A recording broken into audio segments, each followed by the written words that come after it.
কোনো মানুষ যদি এভাবে চিন্তা করে আল্লাহ আমাকে দেখছেন, আমি আল্লাহকে দেখতে পাচ্ছি না, তো কি হয়েছে, আল্লাহ আমাকে দেখছেন, এই ব্যক্তি কি পাপ করতে পারবে? এই ব্যক্তি গোপনেও কি পাপ করতে পারবে? যদি পাপ করেও ফেলে তার মধ্যে অনুশোচনা আসবে না? আল্লাহ আমাকে দেখেছেন।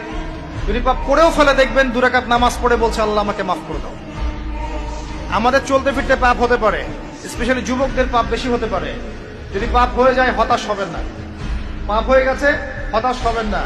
ওযু করবেন, জায়নামাজে দাঁড়াবেন, 2 রাকাত নামাজ পড়বেন, ওই পাপের কথা আল্লাহকে বলে ক্ষমা চাইবেন। ইনশাআল্লাহ আল্লাহ পাক আপনার গুনাহকে নেকি দিয়ে পরিবর্তন করে দিবেন ইনশাআল্লাহ। যতবার পাপ হবে ততবার নামাজে দাঁড়াবেন, ততবার ওযু করবেন, ততবার 2 রাকাত নামাজ পড়বেন এবং আল্লাহর কাছে ক্ষমা চাইবেন। ইনশাআল্লাহ আল্লাহ মাফ করবেন। শয়তান আপনাকে হতাশ করতে চাইবে, ফ্রাস্ট্রেট করতে চাইবে। আরে তুমি অন্যায় করেছো, এত বড় বড় পাপ করেছো, তুমি পর্নোগ্রাফি দেখো, তুমি মেয়ের সাথে জেনা করেছো, তুমি মদ খাও, তুমি এই করো, তুমি কিভাবে আল্লাহর সামনে দাঁড়াবে, কোন মুখ নিয়ে দাঁড়াবে? এগুলো শয়তানের ওয়াসওয়াসা। কার ওয়াসওয়াসা? আল্লাহ পাক ক্ষমা করতে করতে ক্লান্ত হবেন না, আপনি ক্ষমা চাইতে চাইতে ক্লান্ত হয়ে যাবেন ইনশাআল্লাহ।